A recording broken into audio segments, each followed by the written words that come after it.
Hey everyone, welcome. I'm Justine with State of Grace Tarot. Thank you all so much for joining me today.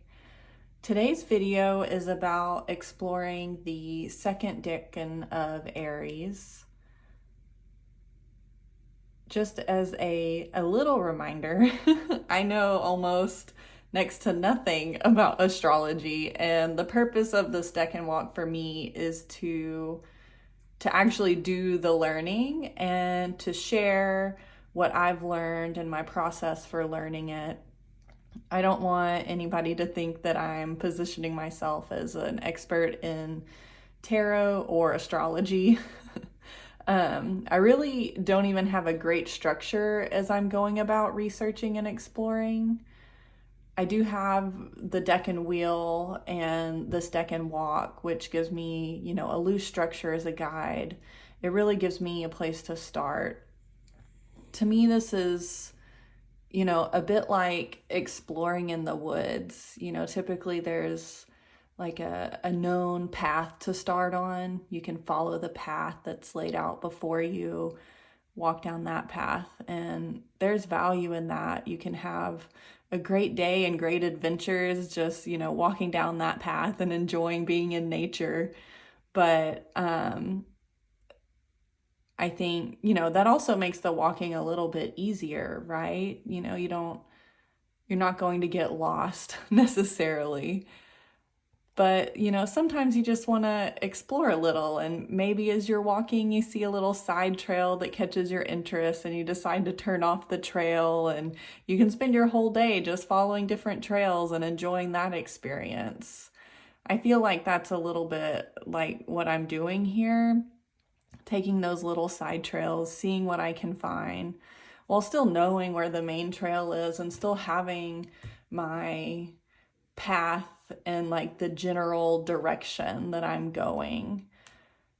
And, at the end of the day, looking at everything that I've found while exploring and putting it together to see kind of how they're all connected. So I think, that's one of the fun things about doing this Decan walk and what I'm really enjoying right now.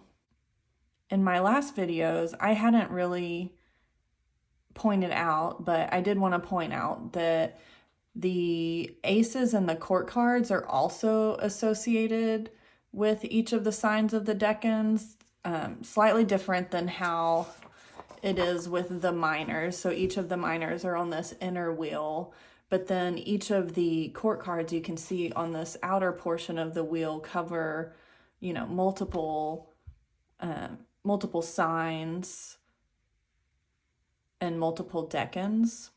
So where are we? There we are. So Aries, for example, we have the Queen of Wands here, and then the Page and Ace of Pentacles on the outside. So the Queen of Wands is associated with the third decan of Pisces and then the first two decans of Aries. And the third decan of Pisces is known as its shadow decan. So I thought that was interesting, something to point out. The Page and Ace of Pentacles, the Pages and the Aces are each associated with 3 signs, so a quarter of the year each, which is also, pretty interesting. I'm not really going into too much details in this videos, but I did want to point that out since I failed to do so in the last video. One of the exercises actually, and it's funny because when I was thinking of like how I wanted to present information and lay it all out, I wanted to point out the court card associations, but I was really interested in the Queen of Wands specifically. And then I decided to, do one last look through of this healing burnout with astrology and tarot, which I hadn't looked through for this decan yet. And one of the exercises in here for Aries too is actually sitting and meditating with the Queen of Wands and focusing on tapping into the power of curiosity and working through areas where we may have unfair judgment or bias, and working through those biases by allowing ourselves to be curious. So that seems like it could be a really valuable exercise, and that's one that I do plan on doing for a meditation practice while I spend time in the Aries 2 Decan. So definitely something interesting there, and it was, I thought it was kind of serendipitous that I had thought to look at the court cards, and then, you know, one of the practices has to do with one of the court card associations and not necessarily the association with the actual minor arcana for this month or for this 10 days. So as we transition from Aries 1 to Aries 2, we're stepping out of Mars in Aries, where, you know, we've conquered and gained control, no matter how uncomfortable this process was in the Lord of Dominion. We move into the Sun in Aries. So let me flip out some of these cards.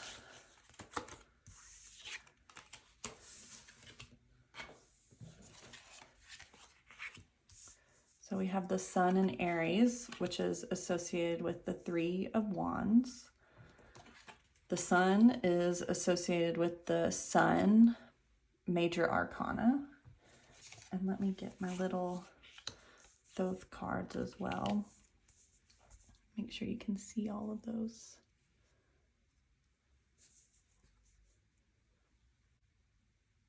So we've moved into the Sun in Aries, where the light becomes life. You know, T. Susan Chang in her book 36 Secrets calls the Sun in Aries the kingdom of gold.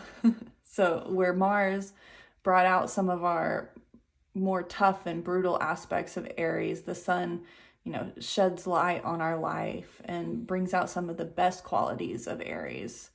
We conquered and planned in the Two of Wands.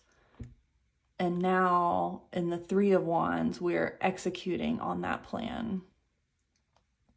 Melding the astrological Sun and Aries together gives us the Three of Wands energy, where we are in control of our own experience. So it's, you know, a time to think about, how are we enacting our will? We chose our path. Now, how are we acting? Are we in alignment with our purpose and putting these things into motion? Like, just like planting a seed and watering it, it takes patience for the seed to sprout and grow tall. So we have to really think about, what are we nurturing in this time? Because in the Three of Wands, as the Emperor, we're constructing the world around us in accordance to our own will. And the Sun provides the energy and the nutrients. And so whatever we're focusing on, whatever we take action on, it will grow. This can be, you know, positive or negative. So ideally, we're expressing our qualities of leadership and authority in our lives with more optimism and harmony. But, you know, there's risk here that if you're focusing on the wrong things, if you're nurturing negative thoughts or emotions, that, you know, that could have negative impacts and negative repercussions. One of my paths that I went down and that I was wanting to explore was the difference between the Sun's energy in the terms of astrology and then the Sun's energy in terms of the tarot, and seeing if there were any nuances there. And I do think that there slightly different, maybe. I mean, you could use them interchangeably, I think, but I do think that there is more nuance there that if you weren't paying attention to it, you could miss it. Because I'm thinking similar to how the High Priestess is associated with the moon and not the actual moon card in the tarot. Like, there could be differences between the sun as an astrological symbol and the sun as an archetype in the tarot.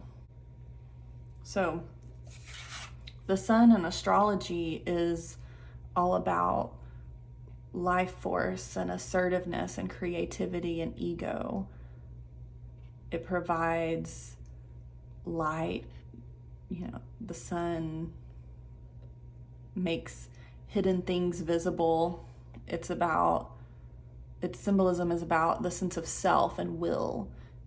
It's ruled by Leo, but it's exalted in Aries. And when you talk about a planet being exalted, that means the energies are enhanced. It allows it to operate at its highest potential. There's actually 7 planets that become exalted in an astrological sign, and the rest are considered neutral. So that's actually on this wheel as well. So we have the sun exalted in Aries, we have the moon exalted in Taurus, and so on and so forth. So I thought that was one interesting thing there. T. Susan Chang calls the sun an honored guest in the house of Aries. I really like that. I feel like this, makes the sun's energy a little extra potent, because not every planet that's exalted is also a decan in that sign. So I feel like being in the decan of the sun in Aries with the sun exalted is almost like double sun energy. So it's extra potent. So that's why if you focus your will, your intention, and make changes or execute on those plans that you made in the Two of Wands, that extra energy from the sun, that extra life force is extra potent right now.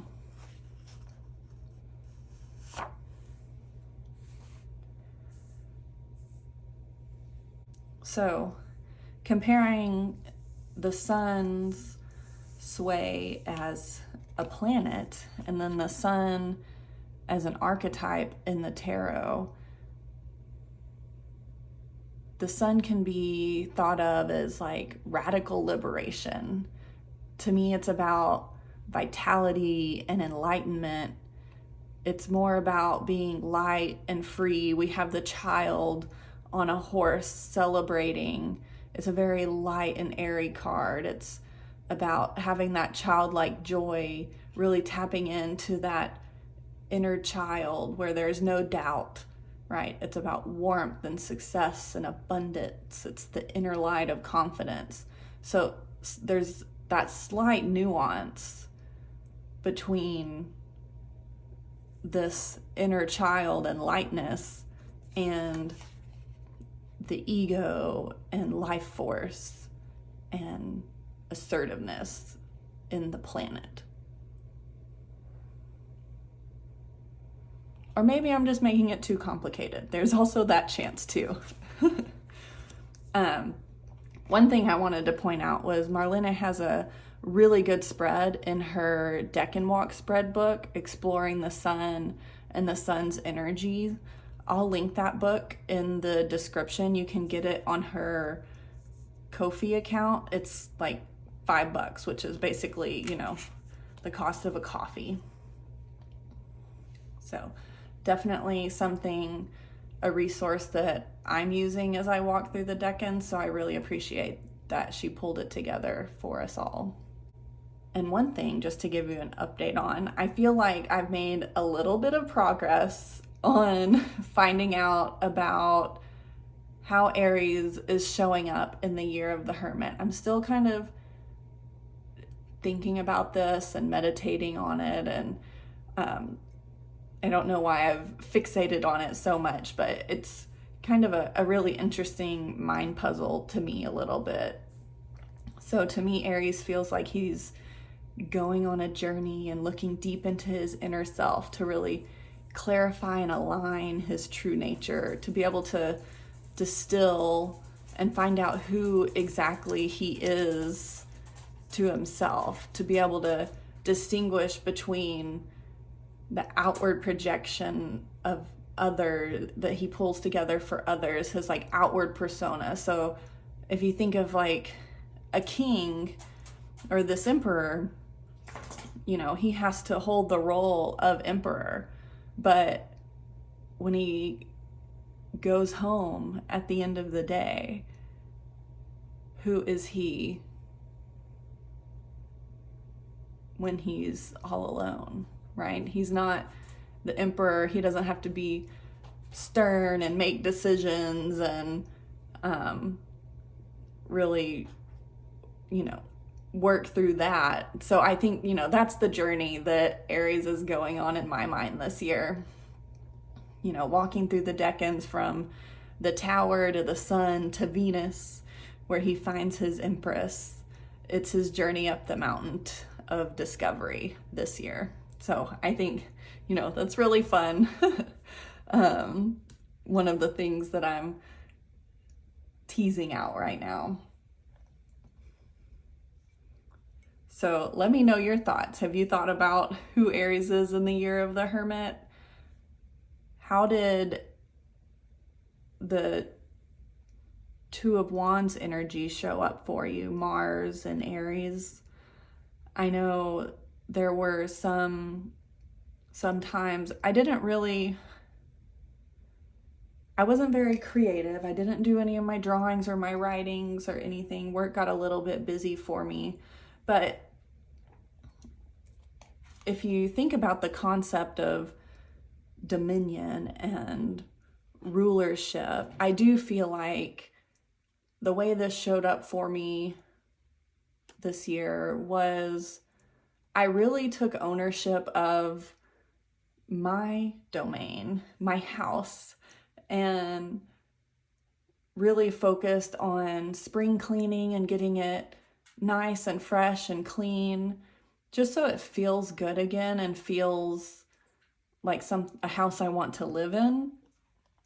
So I took pride in that, like really got that cleaned up. And I really, you know, took moments of enjoying the sun on my face, you know, really pausing to drink in that energy a little bit. So that's one way that I feel like the Two of Wands showed up for me in Aries 1. So let me know how it showed up for you. I'm looking forward to, you know, working with the Sun in Aries and the Three of Wands and seeing how these energies show up in my day-to-day life. So let me know how they're showing up for you.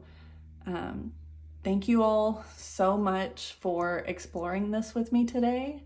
I appreciate you taking the time to watch my videos and join in the chat. It's so fun. And I will see you all again in Aries 3.